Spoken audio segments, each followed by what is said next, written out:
What is up, everybody? Welcome into the Bat Flip, where we discuss everything baseballs. I'm Landon Raby. With me, Duece Thomas. The boys are kings of the SEC once again. I know that thing has been thrown out there, but when you beat a team on their home field, 2 out of 3, you're the number 1 seed in the conference, possibly the number 1 overall seed in the NCAA tournament. You're the king of the SEC. Sorry about it, Kentucky, but appreciate Vanderbilt for the assist on that one, and appreciate South Carolina for absolutely laying down this weekend. So Tennessee was able to get the brooms out, get the sweep, and take care of business as we head into postseason play. Excited about that.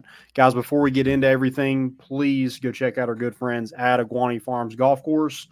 Iguani Farms ranks among the most popular Knoxville area golf courses to host golf events, outings, and tournaments. The course offers a wide range of challenge and playability for golfers of all skill levels. Book your tee times today online at iguanifarmsgolf.com or by phone at 865-970-7132. All right, boys are kings. I think my biggest takeaway from the weekend is that Tennessee was able to do it in a number of ways. The bats they kind of got hot later in each of the games.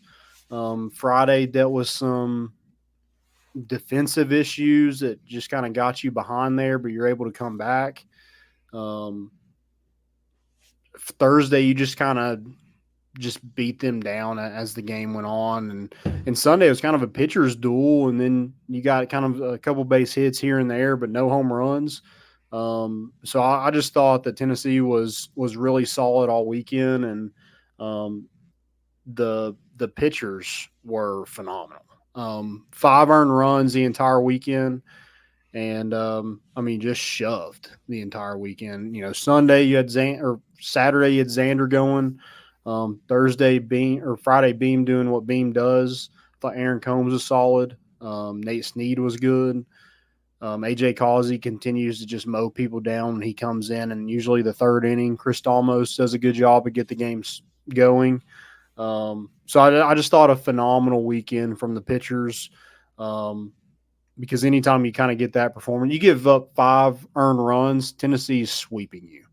That's what's going to happen, because Tennessee has a lineup to be able to put up runs at will, and you saw that in some of those innings this past weekend. So, Duece, what was kind of your takeaway from the weekend? Yeah, you took care of business. Throughout, the pitchers looked good, and when we needed it, the bats looked good. So it's a huge series. At the end of the year, you're rolling in with some momentum. So huge sweep, 9 series in a row. It's huge. It's all you could ask for. Mm-hmm. Yeah, and getting into the postseason play, like, you want your best players playing their best baseball, and that's what Christian Moore is doing right now. I mean, he was the one that put you on the board first in Thursday's game, got things going on Friday as well. It looked like Friday was just like, oh, God, we're cold. And we just needed a spark. And, what a time for Christian Moore to hit another home run. And, breaks the record on Thursday with 2 home runs, and then just continues to rake on Friday as well, where he has 3 hits. I think he was 7 for 12 for the weekend. So he just continues to play really good baseball, and has given, I'm sure, the SEC, whoever votes on SEC Player of the Year, like, they have an issue on their hands, because Christian Moore is not going to make it easy on you. It's not a Charlie Connon and Jack Caglione race like they thought it was going to be when the season started. Christian Moore solidified himself up there, and continues to be number 1 in just about every category in SEC play. So I don't know how you deny him. Also, if you're going to go with a co-SEC Player of the Year, there's no reason why Christian Moore isn't one of those people. Sorry to whoever gets left out. I think it has to be Jack Caglione, just because of what his team's doing. But we'll kind of see what exactly they kind of do there. I'm sure if anybody's getting screwed, it's a Tennessee player. Trust me. But I just don't know how you can not deny the season that Christian Moore has had and the impact he's had on this Tennessee team, who has set themselves up to be a #1 national seed. Yeah, I can't agree more. Yeah, I know the last few weeks I've picked Christian Moore as my MVP, and it just seems like every week. I mean, who else are you going to pick? Yeah. Like even even after someone has a big weekend, it's like he just does his thing. Mm-hmm. And but yeah, no, huge weekend for him. I wish I had a broom. I'm on vacation right now. I don't have a broom, so I would love to just sweep it across the screen, but we're doing what we can right now. Yeah. Okay. I like that. Yeah. Get that sand out of here. Got to sweep that Yeah, sand come up. on now. I don't even like the beach. Well, appreciate you coming on, and even though you are on vacation, appreciate the time. Do want to just kind of get into Thursday's game. I keep wanting to say Friday. I hate these Yeah. Thursday Oh, dude, weekend series. this was technically Saturday, but me and the wife were looking to go to the beach, and I went to the dump. I was driving by the local schools, and I was like, "Damn, is school already out?" And it was Saturday, but I was thinking it was Friday. Yeah. Everything's got me so confused, Yeah. right? Yeah. Just threw you off. Yeah, Yeah. I mean, I guess that means summer is truly here. Where get the pool ready, baby. yeah, the pool is officially open today. Yeah. So yeah, got that shock in there. So I think give it 24 hours and you Yep. can get in there. But yeah, Thursday, get things going. Actually, Petrie started off with a home run for South Carolina, and then Christian Moore just comes back and 2-0 pitch just hammers one. And then you kind of got going there in the third inning. Another Christian Moore home run in the third inning. Kavaris Tears also hits a 3-run shot there. Blake Burke doing what Blake Burke does, hits another double in the fourth. And then, you just kind of rolled from there. Once you kind of took the lead, it just felt like it was over. And once you got into South Carolina's bullpen, it was all she wrote because you had Chris Stamos, 2 strikeouts in 2 innings, 1 hit, 1 earned run, and that was to Petrie there in the first. And then AJ Causey comes in, and when AJ Causey, he gets a strikeout in those first couple batters, I think it tells the opposing team it's like, oh God, we're in a world of hurt. Because the guy's shoving. He had 8 strikeouts, 5 in a third inning, 6 hits, 2 earned runs. And then Kirby was able to come in there and close it out. But that was AJ Causey's 10th win of the year. So really impressive showing from him. And the good thing about that is he is back next year. Yeah, baby. Yeah, gotta love it. Gotta love it. And then Saturday, guess who starts it? In the 6th, they were able to score 3 runs in the second. I mean, defensively, I was like, oh God, we've become the Bad News Bears. Just couldn't get an out, couldn't help out your pitcher. You have somebody picked off at first, it gets by Blake Burke, goes to the backstop. You have probably an easy double play that Christian Moore tries to take by himself, misses second base. I mean, just so many bad defensive plays there. Just kind of kept snowballed that inning. You're able to get out of it with luckily just 3 runs because I feel like it could have been more. And then speaking of Moore, comes in the 6th inning, gets us going with a home run. And I just feel like it kind of opened it up some. It just kind of took hey guys, we're down 3-0. We're back in it. We're good.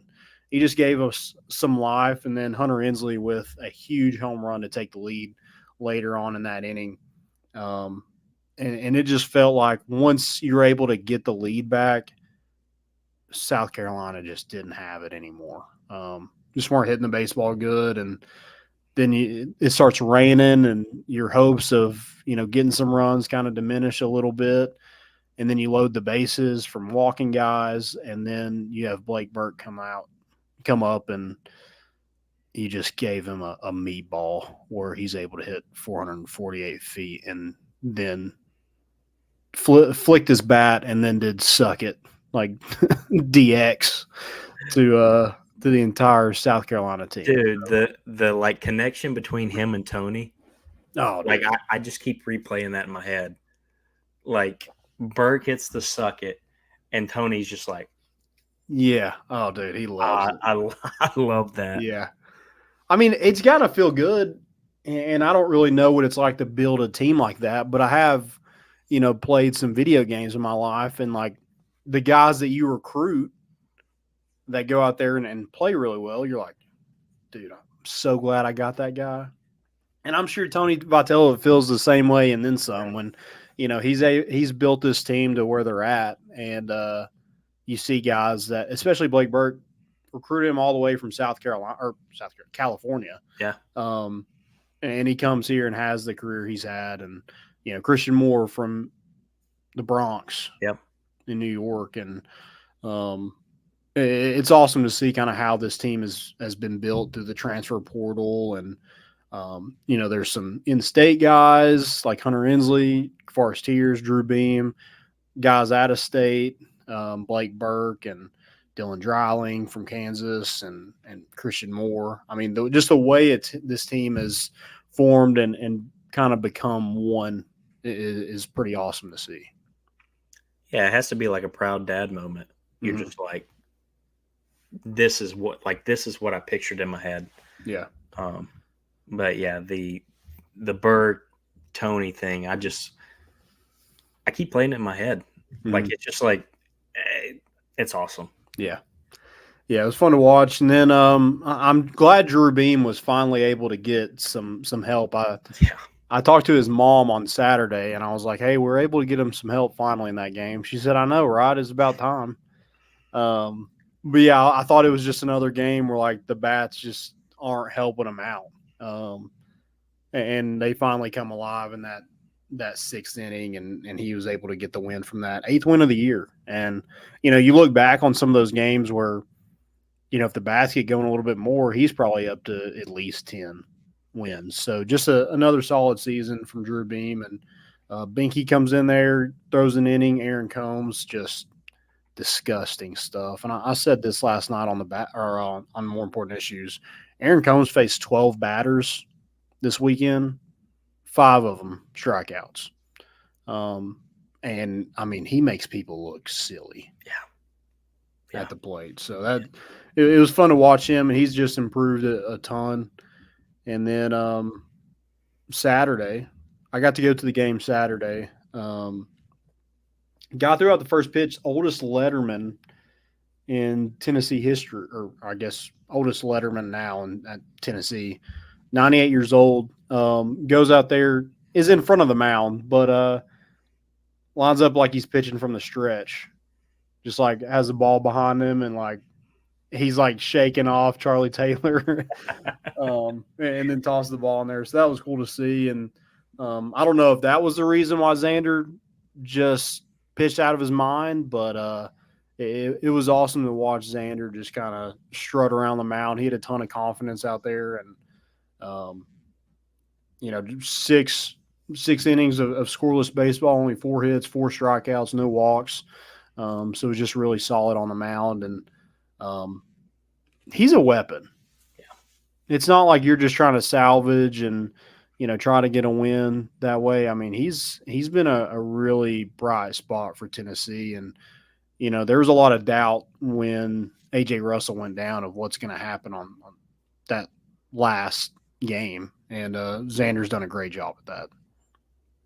Yeah, no, it just seems like every weekend he gets better and better. And I feel like we've said this multiple times, like, our pitchers just continue to get better. I know earlier in the season we talked about that was kind of a low spot for us. But now it seems like it's kind of a bright spot for us. Mm-hmm. And kind of going back to Beam, where you said, a couple games here and there, he's sitting at 10 wins easily. And that's how kind of Saturday felt the same way until, kind of later in the game. Mm-hmm. But pitchers just kind of keep keep doing what they're doing, and the bats are going to come alive, Yeah, top to bottom. I mean, the top a little heavier than the bottom, but we sure. find ways. Hmm.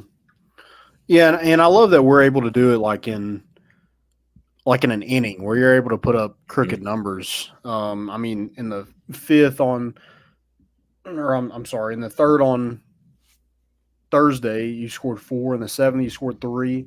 On Friday, you scored four in the sixth and four in the seventh. And then on Saturday, you're able to score three in the fifth to kind of give you that cushion, and you're just able to kind of cruise on from there.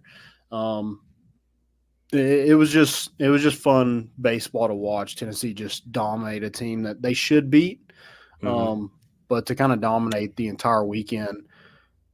They hit 7 home runs. I think, yeah. South Carolina only hit two, and that was on the Thursday game. Um, so it's just kind of spread the wealth, and when they get going, it's contagious, and everybody else just rolls from there. Yeah, it kind of is crazy how contagious the hitting is. It's like I think multiple times this weekend with 2 outs we got rolling. Mm-hmm. You know, maybe a walk, a single here and there, and then bam, next thing you know we got like 6 runs. Um, it's just kind of crazy how this team feeds off of one another. Yeah, and I feel like we did a little bit more small ball Hmm. this weekend than we Yeah. normally. There were some steals, some hidden runs. The reason why Tennessee was able to take the lead, or yeah, take the lead there on and get that scoring going on Saturday was Hunter Inslee. That was a hit and run, and Tears rips one, and it would have probably been like any other time he's probably stopping at third, but since it was a hit and run, he was able to score from first, and yeah, just kind of get things open up the scoring a little bit there. Um, Billy Amick had a stolen base. Hmm. You had Cal Stark do a sack bunt. Um, so yeah, just a lot of solid kind of small ball things that Tennessee doesn't normally do, but I feel like they are more than capable of doing it. Yeah, 100%. I love seeing some small ball. Mm-hmm. Um, I but mean, it it's works just for Kentucky. Let's do it a little bit. well, and that's the thing that's impressive is like we can do it. Mm-hmm. You know, we can beat you with a home run, or we can beat you with a couple sack bunts. Yeah. Yeah, especially if they're wanting to shift on everybody. Hmm. I mean, that is a perfect way of beating that. And we beat the shift a couple of times this weekend. Mm-hmm. And there is not a better feeling in the world than beating the shift. Yeah. Also, beating that Knoxville kid from Parker Nolan that went to Vanderbilt and now he's at South Carolina. It was just able to just destroy him again was fun Loser. fun to see. Exactly. Yeah. But yeah, Tennessee finishes off the year with the number one overall seed in Hoover, and we'll take on the winner of Vanderbilt and Florida. And I mean, if Florida wants any chance of being they're going to have to go a long ways. Yeah. In Hoover, and I don't even still think that there's really a chance. LSU is another one that has work to do. And those two teams I thought were shoe-ins for making a super regional, and now they're probably not even going to make the NCAA tournament. So, but Tennessee ends the season 46-10 on the year, 22-8 in conference play. They've won 9 straight SEC series, and looking back at that Alabama series, woulda, coulda, shoulda. But I do think that was a kind of hit in the mouth. Like, Yeah. hey, maybe you aren't as good as you think you are, and they just kind of just got better and better each weekend, and here they are. Like that Alabama series, I'm like, that team shouldn't be a number one overall series or team, but they just kept winning and getting better, and now the bullpen is solid, and starting pitching is really good, and the bats have been there kind of all year. And you have one of the best players in college baseball, and Christian Moore. I mean, name a team that kind of has all that. So I don't think there's really anybody that can deny Tennessee of being the number one overall seed. Texas A&M hasn't looked great the past couple weekends, and then they go and beat Arkansas. And then Kentucky, Tennessee was able to beat them on their home field. So, I mean, who else would you put in front of Tennessee if you're not going to put them? You can't. Yeah. You really can't. And I know the whole curse of, being the number 1 overall seed, but break the curse, baby. Yeah. I mean, somebody's got to do it eventually. Why not us? Yep. Exactly. And so that will get going. I guess games start on Tuesday. Tennessee will play on Wednesday at 5:30 Eastern time, 4:30 Central time. And yeah, I mean, you want to get AJ Russell back. I think that's kind of my main focus for Hoover. I mean, sure, like you want to win at least a game, I guess, but in reality, it doesn't really mean a whole lot. Like if you're going to win it, if you're going to play till Sunday, win it. If not, then like I'm cool with going home whenever. It's not going to bother me either way what happens here.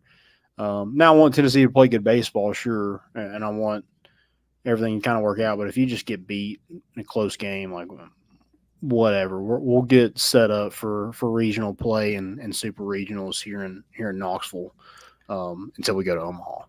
Yeah, it's just crazy to me that like you're sitting here as a 1 seed, and if someone would have told you this at the beginning of the year, it's like, hey, you're the 1 seed, but like the first game you're going to play is going to be between Vandy and Florida. I mean, like, yeah, you're crazy. Yeah, that's wild. Mm-hmm. But yeah, I mean, South Carolina was ranked number 24 team in the country this weekend, and they're the number 10 overall seed in Hoover. That's wild. It's just the conference is tough, and Florida and LSU are in any other conference, they're probably hosting. Yeah. But that's the reality of it, and you got to be great. No one's feeling sorry for those teams. Those teams should be in the top of the SEC every single year. There's no reason why Jack Caglione is the player he is, and that team can't win enough games to get to the NCAA tournament. It makes no sense. Yeah. There's no way that Tommy White and I know they won a national championship last year, but they got all those transfers and everything like that. They should have reloaded, just like Tennessee was able to do. Reload. Yeah. That's what good programs do, reload. And they weren't able to do that, and their pitching has been bad, and their hitting hasn't been phenomenal, and that's why they find themselves in a world of hurt, trying to claw their way back into the tournament. Yeah. I don't feel sorry for them. I really don't. No, hell no. Yeah, because we're up here doing our thing, and we got no worries in the world. That's why I think like you go in and play in Hoover. What are you really playing for? Like you've already secured a national seed, so exactly. Now, if you want the number 1 overall seed, maybe you keep winning, because I feel like that's the only way you don't get it. If you maybe lose 2 games and you're out, and then somebody like Arkansas or Kentucky or Texas A&M go win the whole thing, maybe that's a way that you don't end up with the number 1 seed. But Tennessee's getting the top 3 seed for sure, no matter what happens in Hoover. But do you want the number 1 seed? I'm in the boat where you just keep winning, and whatever happens, happens. Yeah, I like that. If they want to put a 1 next to our name, cool. If they want to put a 3, cool. Yeah. As long as it's 8 or above, I'm cool, because I want to host the super regional too. Yeah, I feel that.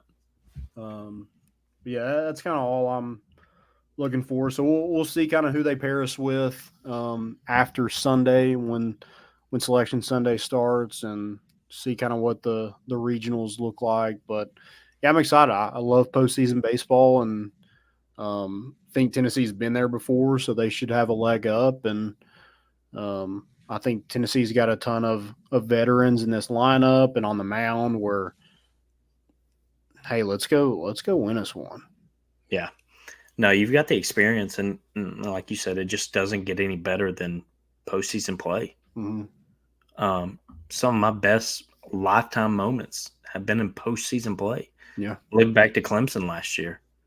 I remember my boy right there ripping the shirt off before that ball even hardly hit the bat. Yeah, you knew it was gone.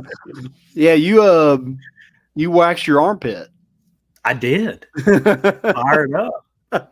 You do crazy things when you're excited. Yeah, absolutely. I get it. Yeah, let's get into MVP real quick, and as we kind of close this thing out and put a bow Yeah. on the regular season. Again, Yeah.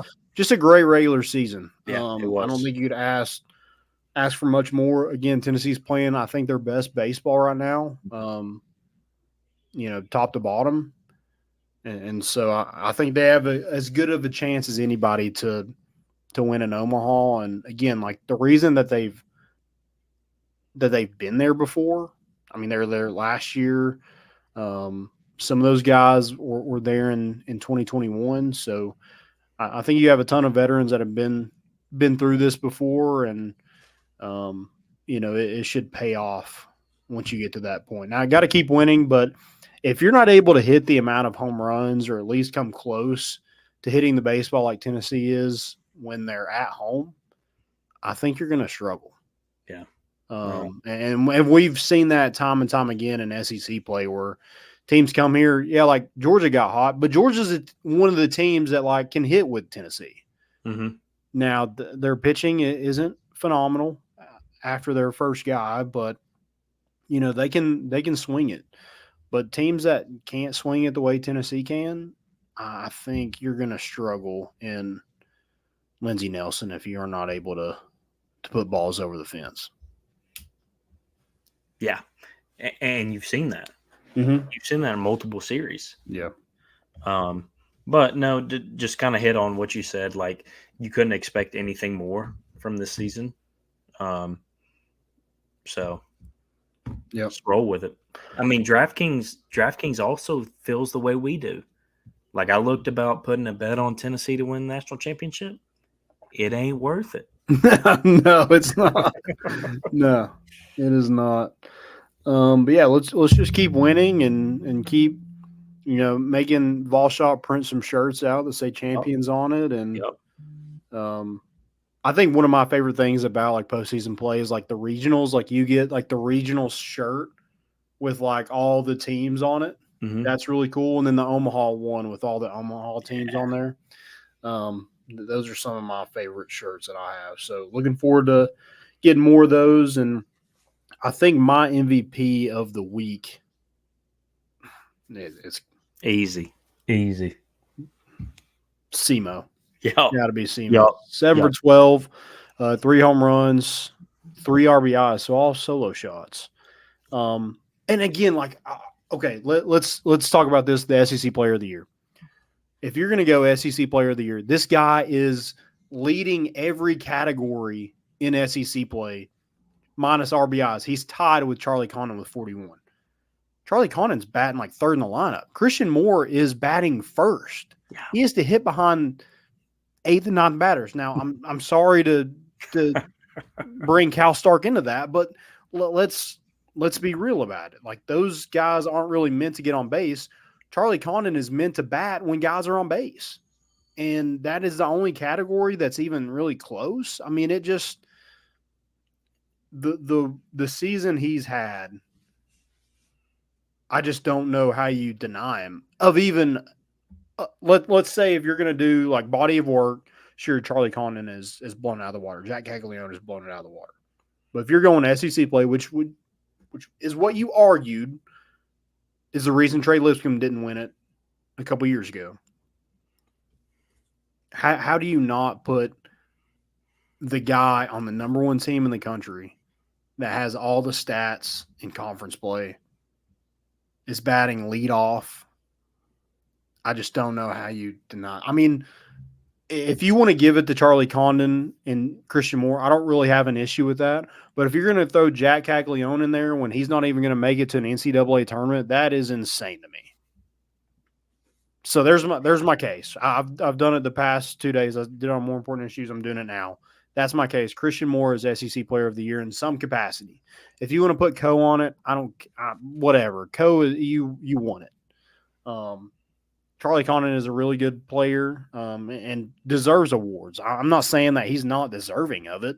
I'm just saying if you're going to give it to somebody, you can't not include Christian Moore in that. You can't do Co and do Jack Caglione and Charlie Condon and leave Christian Moore out. That just does not make sense at all. No, I think, especially with us doing the MVPs, I think you could close your eyes and they could play, half the season. You could say Christian Moore, and people are like, "Yeah, I agree." Yeah. Like, I mean, week in, week out, he is just he's doing his thing, Mm-hmm. Yeah. and he's dominating. If he doesn't win it, it's because that award was a 2-man race before the season started. Exactly. And what I would like to call bullshit. Yeah. But yeah, to kind of hit on Christian Moore, I mean, he continues to rake every week. I've got here in my notes that he's a SEC Player of the Year. ... Just a dog. That's what I've got. Just Yeah. I mean, he is. It's beyond just like the stick. Like, I know that kind of play he made up the middle where he kind of laid out and made the play from his knees. And then he's hitting, close to 30 home runs. That's wild. Mm-hmm. A second baseman should not be doing that. Yeah. And he is. But my MVP this week, a little different. I'm going to go Xander. BZ. Friend of the pod. Friend of the pod. Big time friend of the pod. Oh, yeah. But, 6 innings pitched, gave up, 6 innings scoreless, set down 4. I just kind of felt like he set the tone for Saturday. Put us in a great position to win, and, you ultimately clinched the SEC championship. So, yeah. But no, just huge. And like we were talking about it earlier in the show, everyone's looking at getting AJ back, but Xander has stepped up to the plate, and a lot of our other arms out of the bullpen have just really stepped up to the plate and kind of put you in the position to continue to win ball games. And you couldn't ask for much more from those guys. Mm-hmm.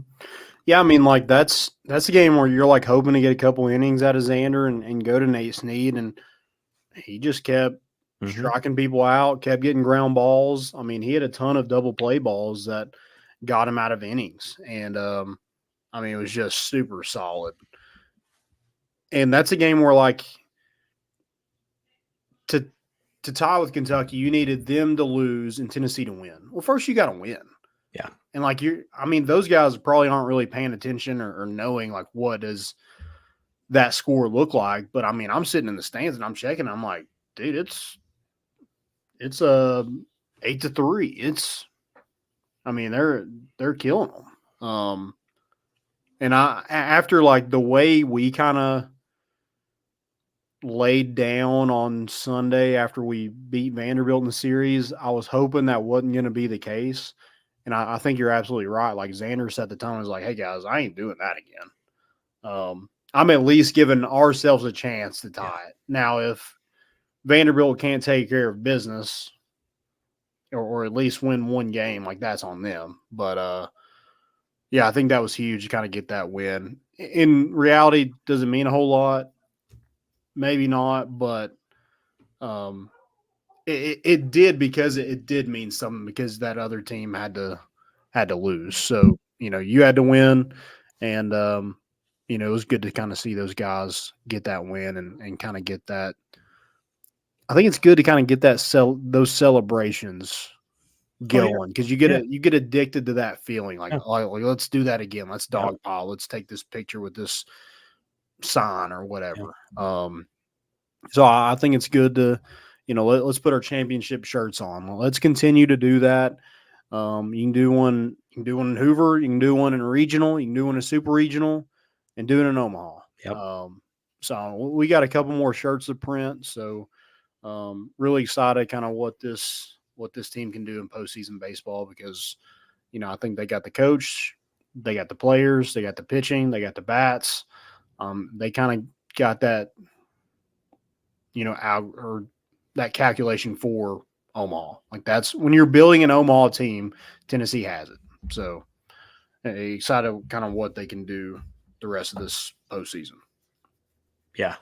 No, agree with that 100%. Like, I feel like the excitement level is just the same as it was, a few years ago, with that team. You just feel like kind of the sky's the limit with you guys, or with your guys. Like you said earlier, you feel like you're playing your best baseball right now. Bats are coming alive, pitching's, connecting. Everything's just the dots are connecting, and you like your coaches. You like, you like everything right now. You like how all the stars are aligning for you. So, you don't. We can go as far as you can ever imagine. Like I really feel that way. You really feel like this team can do, anything possible. So yeah. I mean, it's you definitely set yourself up nicely for an easier road to Omaha. Now, does it get dicey? Sure. Like it's not going to be easy, but the fact that you're playing at home this time around to go to Omaha, I think that's big for the fan base. Number one, also like helping pay a little bit probably for that stadium that they're building probably doesn't hurt. But yeah, just everything's kind of coming along, and we'll see kind of what happens starting here on Wednesday as we start postseason ball. Yeah. All right. Anything else before we close things out? Nothing besides just, kind of the series you're looking for to kind of wrap everything up for the year. But yeah, I mean, 9 straight series wins. It's impressive. Mm-hmm. It's impressive in any conference league, whatever you want to call it, you play in. But in the SEC, when you look at the polls and you see all these teams that are in, top 10, top 15, top 25, and you're, day in, day out, you're, winning series, it's unreal. Yeah. Yeah. So, it's crazy what this team, like, there was just kind of I don't know, just people on social media just were like, oh, this team isn't at what we thought they were, this and that. And now look where we're at. So, yeah, just trust the process, and we'll just keep winning. And see you guys back next week. Thank y'all for listening, and have a great night.